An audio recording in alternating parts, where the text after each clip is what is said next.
In this video, we're going to learn how to change HTML styling using jQuery.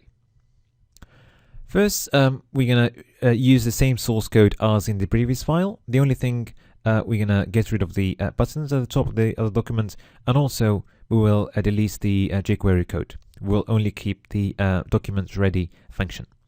So, first we want to create a button just before Facebook. And we want to be able to click on the button and change the width of Facebook. All right, so let's create the button first.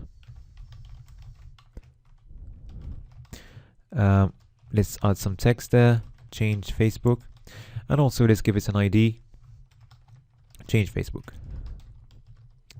All right, now we're going to go inside our document ready function, and we're going to write a statement where we access the button.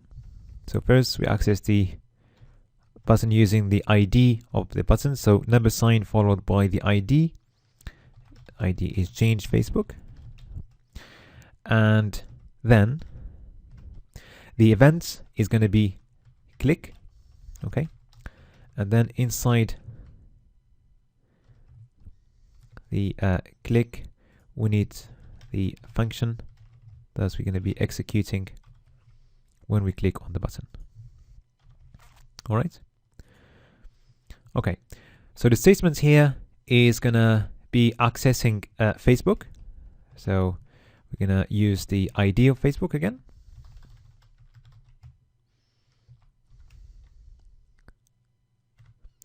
And we will use the method CSS as we have done with the background color. Okay. So we're going to have two parameters here. So the first one is going to be the property we'd like to change. Okay, so it's going to be width. And the second one is going to be the value that we want to set the width to. So let's try, for example, 300 pixels. So if we click on the button, we can see that the width of Facebook has just changed to 300 pixels. Okay, we don't have to use a string. If we use a value there, for example, if we just put 300 and we click on the button, it will still work. Okay, all right.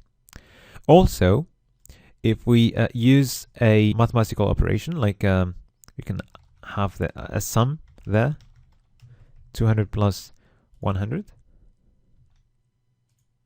it's working as well. Okay, so let's have a number there that will give us the original width of Facebook plus a number between minus 50 and plus 50. Okay, so what we want is Facebook, okay, is when we click on the button, we're just going to add to the width of Facebook something between minus 50 and plus 50. All right. So first of all, let's just change the original width of Facebook. So rather than having width set to auto, let's set it to 300 pixels. Okay. And then we're gonna need a number between minus 50 and 50. So how are we going to do that? So first of all, let's use the math method, random.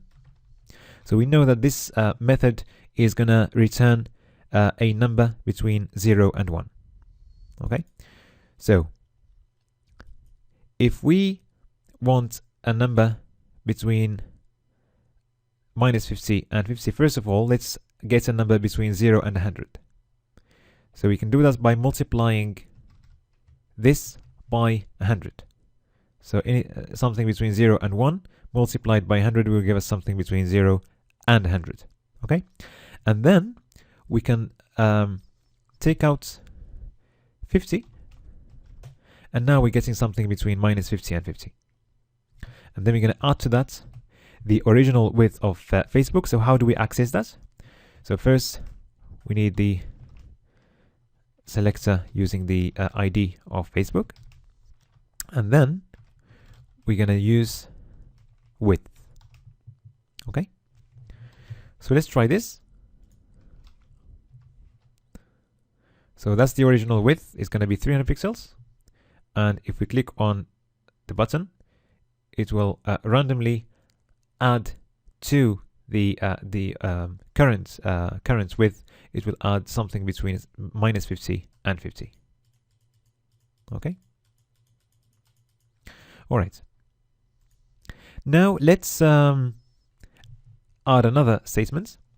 So when we click on the button, we want to set the width to a new value, and also we want to add a new class to Facebook. So the way to do that is by accessing Facebook using its ID first, and then we're going to use a method here. It's going to be add class. All right. So this method will take as a parameter the name of the class that we would like to add to Facebook, and let's try Greenbox. Okay. So let's see what happens. Now we can see that the Facebook properties has just changed to the Microsoft properties. The only thing that did not change is the width. So the reason why is because we are setting the width using jQuery code, and if we do that using code, if we we change the class of Facebook, which means that we are changing the styling using CSS, the property that we set using code is not going to get changed. Okay, so everything else will change, background color, for example, height, etc. But this value that we set using code is not going to change. All right. Okay. So now we can try something else. Let's try to get a more understanding about accessing the properties of the HTML elements. Let's access the inner height of Facebook. The inner height of Facebook is the height of Facebook, including the padding. Okay, so let's just write an alert message. Okay, and we're not alert. So first, we're gonna access Facebook. Let's just copy this, as we keep using this all the time. So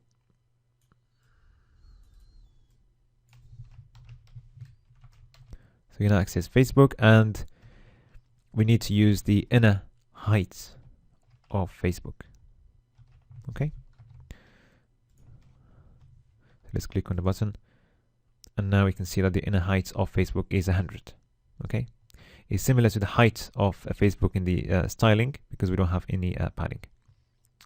All right. Okay.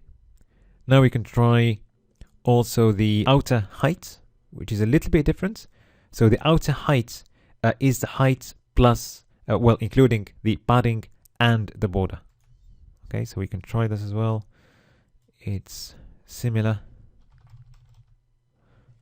Outer height, and we can comment the first one, and if you click there, okay, the outer height is also 100 because we don't have any border width. Okay. All right.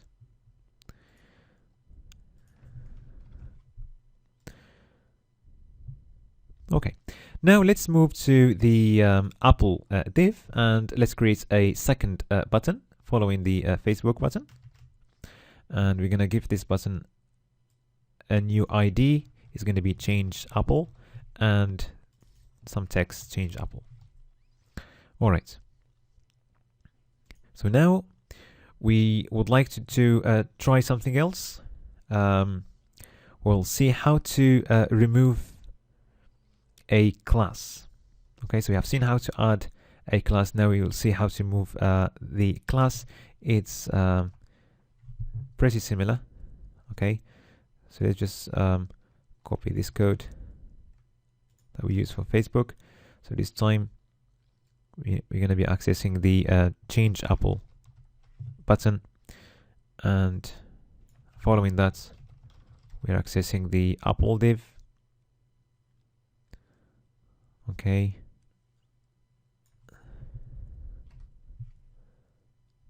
let's just make sure this is correct. Yes. Okay, so now when we click on the Apple div, we would like to remove a class. We could try the yellow box class. Okay, so let's try that. So the function is going to be remove class, as you would have guessed. Okay, remove class, and we just need the name of the class between quotes. So in our case, let's try yellow box and see what happens. So change Apple, we just remove the class yellow box. Okay, we can try something else. We can add another class to Apple and just change it.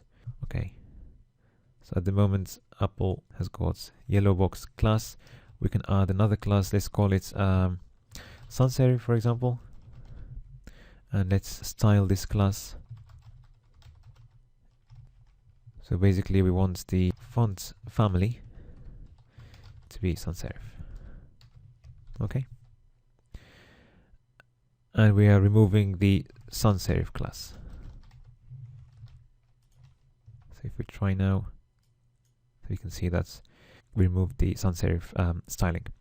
Okay, now we're going to try something else. So rather than clicking on the button, we'd like to click on Apple. We can do that easily just by accessing the Apple div rather than the button, and the event is still clicking.